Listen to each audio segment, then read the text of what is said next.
Hello everybody, welcome back to the channel. तो आज हम लोग जो लिमिट्स के बारे में डिस्कस किए थे पहले वाले वीडियो में, अगर आप लोगों को नहीं देखा है तो आप वो विजिट कर लो।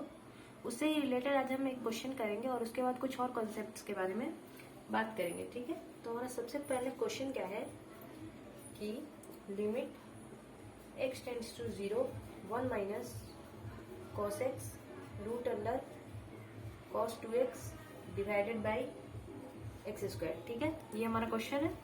अब हम लोग क्या करेंगे, इसे सॉल्व करेंगे, ठीक है। सबसे पहले क्या करेंगे हम लोग कि ये रूट हमें हटाना पड़ेगा। रूट हटाने के लिए कौन सा मेथड यूज करते हैं, रेशनलाइजेशन का। तो सबसे पहले क्या करेंगे, इसे रेशनलाइज करेंगे। तो limit x tends to 0 1 minus cos x root under cos 2x divided by x square into 1 plus cos x root under cos 2x divided by 1 plus cos x root under cos 2x, okay. तो ये क्या हो जाएगा, limit x tends to 0 1 minus cos square x cos 2x, fine. ये कितना आ जाएगा, x square 1 plus cos x root under cos 2x, fine. अब देखिए, अब क्या करेंगे हम लोग कि ये एक को एक तरफ ले आते हैं, ठीक है। 1 minus cos square x cos 2x को एक फंक्शन मानते हैं और एक सिर्फ इंटू 1 बाई इस वाले को एक फंक्शन मानते हैं। जैसे तो समझ नहीं आ रहा हो तो ऐसे बता सकते हैं कि इस वाले टर्म को हम क्या करते हैं, एक फंक्शन मान लेते हैं, ठीक है। इसे मान लेते हैं f(x) और जो सेकंड है इसे हम लोग मान लेते हैं क्या, g(x), ठीक है। तो ये f(x) इंटू g(x) का फॉर्म है। तो हम क्या करेंगे, लिमिट को डिस्ट्रीब्यूट कर देते हैं। तो limit x tends to 0 1 minus cos square x cos 2x divided by x square into limit x tends to 0 1 by 1 plus cos x root under cos 2x, fine. अब देखिए, अब क्या करेंगे कि ये जो कॉस 2x है term, cos 2x is equal to क्या होता है, cos square x minus sine square x, ठीक है। कॉस स्क्वायर एक्स को लिख सकते हैं 1 minus sine square x minus sine square x, क्योंकि हम लोग जानते हैं कि sine square x plus cos square x is equal to क्या होता है, 1 होता है, ठीक है। तो उसी फॉर्मूला को हम लोग यूज करके इसको लिखे हैं। अब देखिए, तो ये क्या हो जाएगा, 1 माइनस 2 साइन स्क्वायर एक्स। इसी वाले को क्या करेंगे हम लोग यहाँ पर सब्स्टिट्यूट करते हैं। तो हमारे पास क्या आ जाएगा, limit x tends to 0 1 minus cos square x into 1 minus sine square 1 minus 2 sine square x, ठीक है, divided by x square into यहाँ पे क्या करो आप कि आप x is equal to 0 put कर दो। तो ये कितना आ जाएगा, 1 by 1 plus cos 0 root under cos 2 into 0, ठीक है। तो कॉस 0 की वैल्यू कितनी होती है, 1 होती है, ओके। अब देखिए, हम लोग इसे आगे सॉल्व करते हैं। यहाँ पर क्या करेंगे, अब हम लोग इसे मल्टीप्लाई कर देते हैं, ओके। तो हमारे पास क्या आ जाएगा, limit x tends to 0 1 minus cos square x और plus 2 sine square x cos square x divided by x square और इंटू यहाँ पर 1 हो जाएगा, क्योंकि ये 1 बाई 1 प्लस 1 ही आएगा, सॉरी 1 बाई 1 प्लस 1 आएगा, तो 1 बाई 2 हो जाएगा यहाँ पे, ठीक है। ये 1 बाई 2 क्या है, कांस्टेंट है, तो ये कांस्टेंट क्या हो जाएगा, आगे आ जाएगा। और into limit x tends to 0 1 minus cos square x को क्या लिख सकते हैं हम, साइन स्क्वायर एक्स लिख सकते हैं, ओके।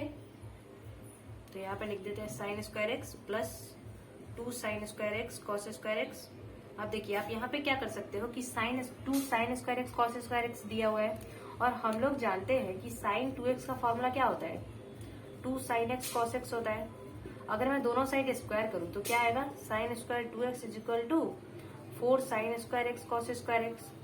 यहाँ से अगर मैं इसका वैल्यू सब्स्टिट्यूट करूं तो कितना आएगा, sine square x cos square x is equal to sine square 2x upon 4 आएगा ना। तो इसी वैल्यू को हम क्या करते हैं, यहाँ पे सब्स्टिट्यूट कर देते हैं, ठीक है। तो हम लोग क्या करते हैं, ये जो हमारा वैल्यू आया है, ठीक है, यहाँ पे अब देखो इसे, तो लिमिट एक्स टेंड्स टू 0 यहाँ पे क्या हो जाएगा, साइन स्क्वायर एक्स प्लस यहाँ पे क्या करेंगे हम, साइन स्क्वायर 2x अपॉन 4, ठीक है। क्योंकि यहाँ पे 2 है तो इंटू 2 होगा, क्योंकि हम लोग तो सिर्फ sign square x cos square x का निकाले थे ना, और डिवाइडेड बाई एक्स स्क्वायर और इंटू 1/2। ठीक है, अब देखिए अब क्या करेंगे हम लोग, ये जो कांस्टेंट है हमारे पास टर्म, ये कांस्टेंट हमारा टर्म है। ठीक है, और हम लोग जानते हैं प्रॉपर्टी से कि limit x tends to 0 c into f of x क्या होता है, ये कांस्टेंट बाहर आ जाता है तो c into limit x tends to 0 f of x हो जाता है। तो हम क्या करेंगे, इस कांस्टेंट को बाहर ले आएंगे, तो 1/2 into limit x tends to 0। अब देखिए क्या करेंगे, इसे डिवाइड कर देते हैं, sign square x divided by x square plus 2/4 that is 1/2 into sine square 2x upon x square. Fine. अब देखिए अगेन हम लोग को के पास दो फंक्शन आ गया, एक ये फंक्शन एफ ऑफ एक्स मान लेते हैं और इसे क्या मान लेते हैं, जी ऑफ एक्स मान लेते हैं। तो क्या करेंगे, हम लिमिट को डिस्ट्रीब्यूट कर देंगे। ठीक है,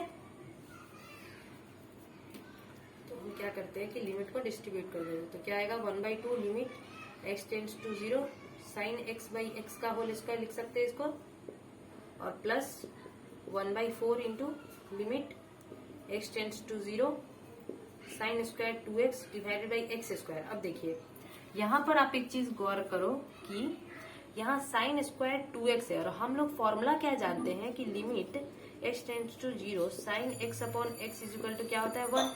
अगर मैं दोनों साइड स्क्वायर कर दूं तो हमारे पास क्या आएगा, limit x tends to 0 sine square x divided by x square is equal to 1 आएगा। फाइन। लेकिन यहाँ पर तो साइन स्क्वायर 2x है, इसका मतलब नीचे में क्या होना चाहिए, 2x का होल स्क्वायर होना चाहिए। ठीक है, लेकिन यहाँ पर तो सिर्फ एक्स स्क्वायर है, 2x का होल स्क्वायर क्या होता है, 4x स्क्वायर होता है। यहाँ पर सिर्फ हमारे पास एक्स स्क्वायर है, तो हम क्या करेंगे कि 4 को मल्टीप्लाई कर देंगे नीचे में और ऊपर में भी 4 को मल्टीप्लाई कर देंगे। ठीक है, इससे क्या होगा हमारा कि नीचे में हमारा 4x स्क्वायर का टर्म आ जाएगा। ओके, अब देखिए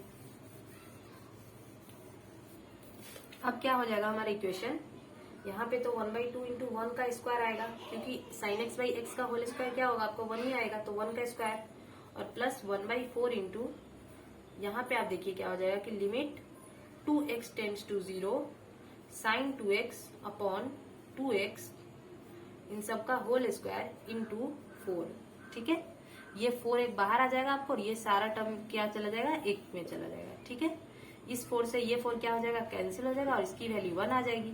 तो हमारे पास जो फाइनल आंसर आएगा वो क्या आएगा, 1/2 प्लस 1 का square that is equal to 1/2 plus 1 that is equal to 3/2। ठीक है, तो हमारे पास जो फाइनल आंसर आया वो क्या आया 3/2, फाइनल आंसर। ठीक है, इस तरह से क्या करते हैं कि हम लोग लिमिट से रिलेटेड को क्वेश्चन को करते हैं। ठीक है, अब हम लोग नेक्स्ट वीडियो में कुछ और कॉन्सेप्ट्स के बारे में बात करेंगे। ठीक है, आज के लिए बस इतना ही। Thank you.